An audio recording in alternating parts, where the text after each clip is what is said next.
still effective? And did you expect that to be as successful as it was throughout the evening? It was just just common sense basically. I mean, I was the taller person. He had the shorter arms, and that I always had a great jab. So so that's what we was working on. Working on using the jab, setting everything up with the jab, and basically just outpointing him. That's I think I did well using my jab. I think Lennox Lewis would be really proud of me. I think Lennox Lewis would be really proud of me using my jab like the way I did. Right. I think a lot of folks are wondering how you were going to take a punch after the accident. Is there one tonight that maybe you were proud of how well you were able to respond?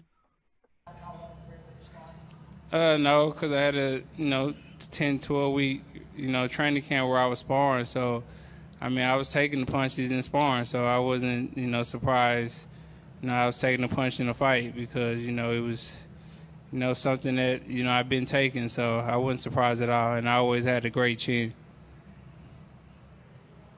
Next question from Jeremy Harridges. Jeremy, you can unmute yourself and ask your question. Hi, Errol. Congratulations on your victory. How would you appraise your performance? How would you rate yourself? I give myself a B.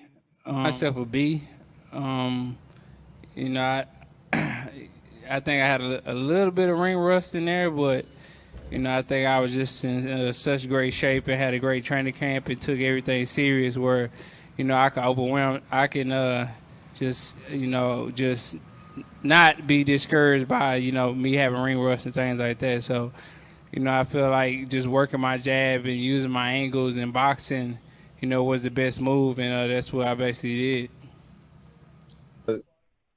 Your performance in this fight, and as far as what you see moving forward for the future, obviously everyone's talking about Terence Crawford. Is that a legitimate chance of happening, or do you guys feel like you're miles and miles apart? I'm not thinking about that.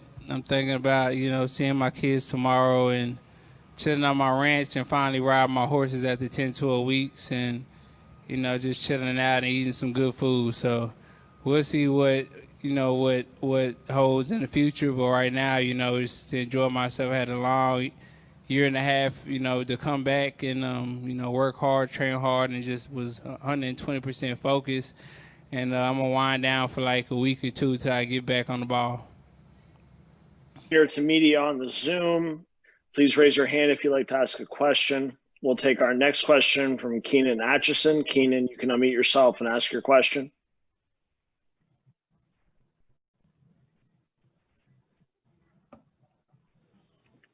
Keenan? Yes, please ask your question, Keenan. Keenan?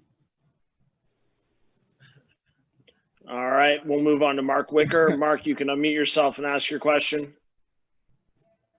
Errol, what was the sensation like walking in tonight? You seemed like you had a smile on your face. I'm sure it was probably had to be a little bit emotional after such a long time and everything that happened. How excited were you when you made that walk into the ring? Well, I was super excited. I mean, this is my home. This was a lifelong dream of mine, just, be a household name in Dallas, and now I'm a household name. And, I was just thankful to have, fans here and family here and, everybody support me. And I was smiling because it was a long road to come back. And it was a lot of, sacrifice and, just, buckling down and staying focused and, trials and tribulations to get to this point, to tonight.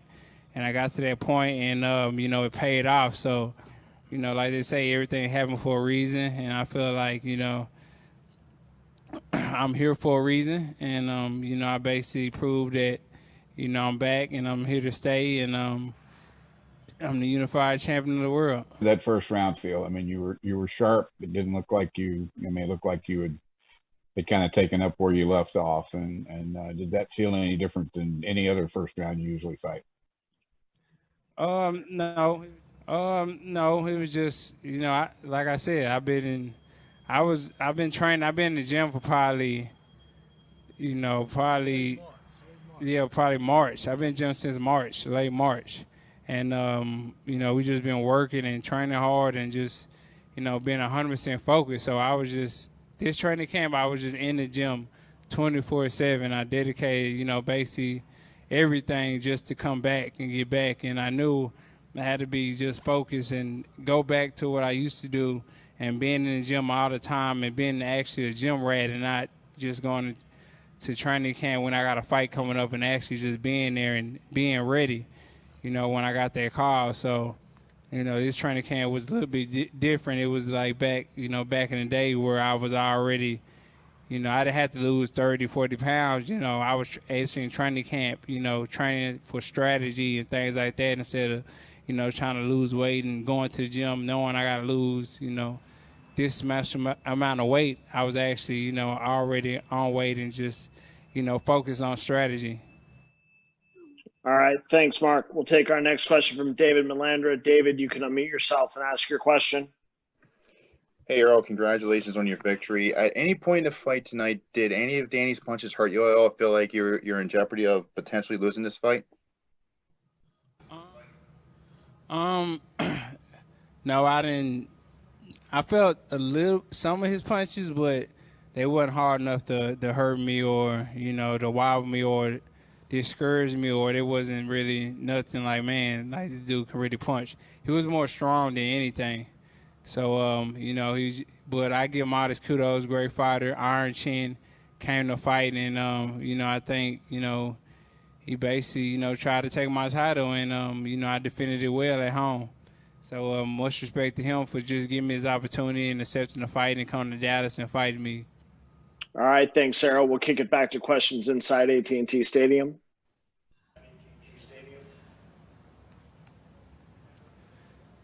Errol, congratulations. I know it was a long road to get back to this point. What was going on through your mind when you were walking through the little area to go to the ring? Basically, it was just like what my shirt says. It says I'm back, and it was just more of a grateful moment for myself. Like, man, all this hard work, from this year and a half, led me to this point. So, basically it was just, man, like you worked hard to get to this point. You deserve to be here. Now it's time to put on a show. Let's go. So I wasn't nervous at all after being a year and a half off. I wasn't nervous at all coming and walking here. It was more of, man, like, this is my home. This is where I belong. Let's go.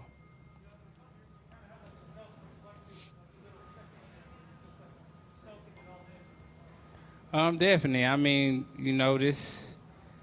I feel like, that's why they say a lot of boxers stay too long, because this is like a drug does. This is like a high does. So, when people are cheering for you and, the crowd, basically praising you, that's like a high. And that's why a lot of boxers, come back.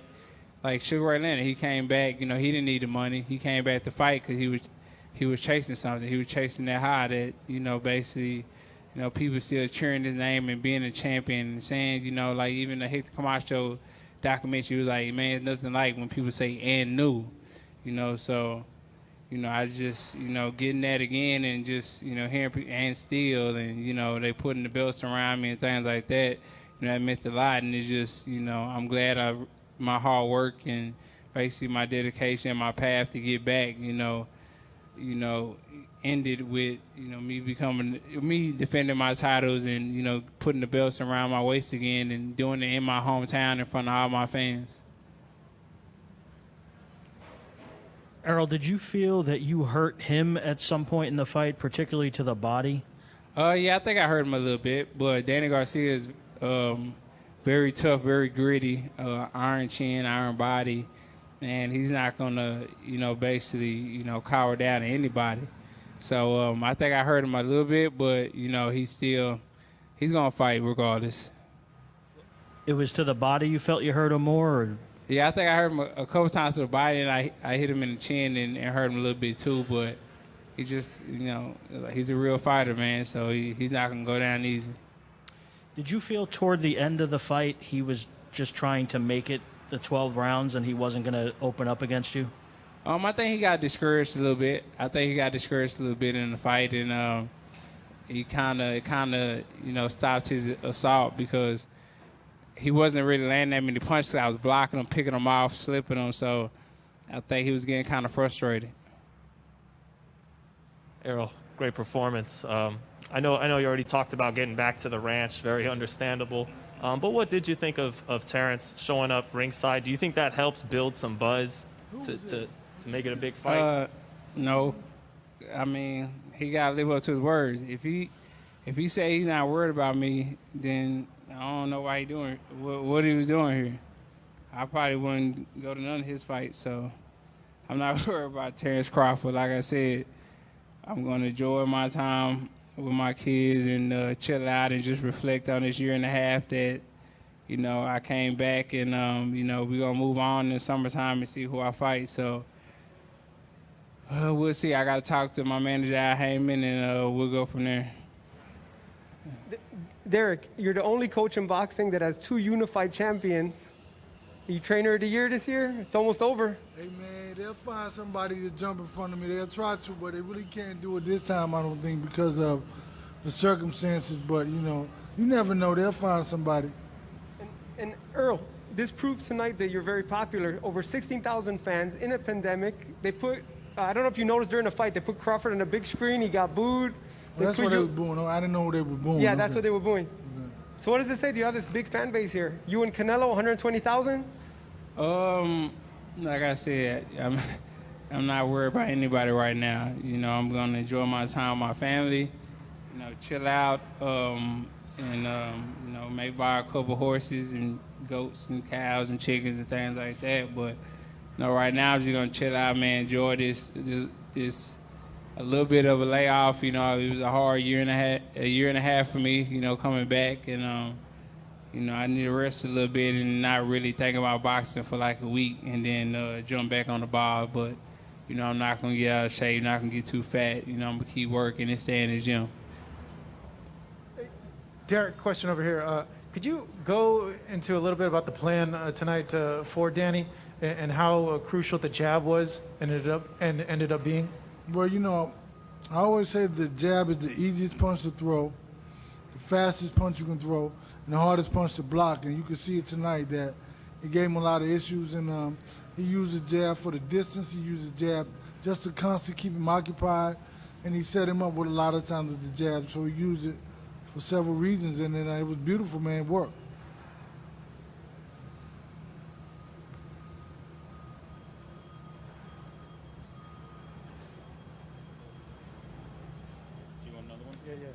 Derek, in an ideal world, you being Errol's trainer, how quickly would you want to see him back, and what, I guess, what more do you want to see out of him? He said he gave himself a B. Would you give him that rating too, or do you think he performed pretty well here tonight? Nah, man, I give him an A+ just because he was able to be consistent. You know, and I think that it's very difficult because that's what Danny Garcia's strength is in the complacency of the fighters. The fighters get comfortable. They get complacent, and he catches them with a good shot. So, myself, I would give him an A only because of the fact that his level of consistency. I didn't like when he was kind of dropping his hands a little bit, and I kind of told him. But at the same time, I mean, that's when he's at his strength because people get comfortable. And, you know, I think that I don't necessarily, you know, that's not my thing to say whenever I want him back in the ring. I just want him back in the gym in a couple of weeks, 2 to 3 weeks. But other than that, I mean, that's not my deal, man. I mean, I think that he needs to rest. He needs to get the everything's in. He's gonna be sore as heck tomorrow, man. Muscles and sore. You don't need to listen. The masseuse says she wanted to see him too, but he's gonna need a massage or hot whatever. But I think that, you know, maybe in the next 2 weeks, 3 weeks, he'll be back in the gym and just keep it rolling, man. And one more over here. Hey, Errol, I think it was toward the end of the 11th round. You looked down at the canvas. I couldn't really see what happened. Did you lose your mouthpiece? Is that what you were looking down at, or what? Oh, yeah, I lost my mouthpiece. Okay. And we have one more question on Zoom from Calvin Watkins with the Dallas Morning News. Calvin, go ahead. Hello, can you hear me? Yes, sir. Please ask your question. Earl, at what point during this fight did you feel like you were the stronger guy? Did you know that coming in, or as the fight was progressing, did you feel like, oh, I'm the bigger guy, I'm the stronger guy? I could just feel it as the fight was going.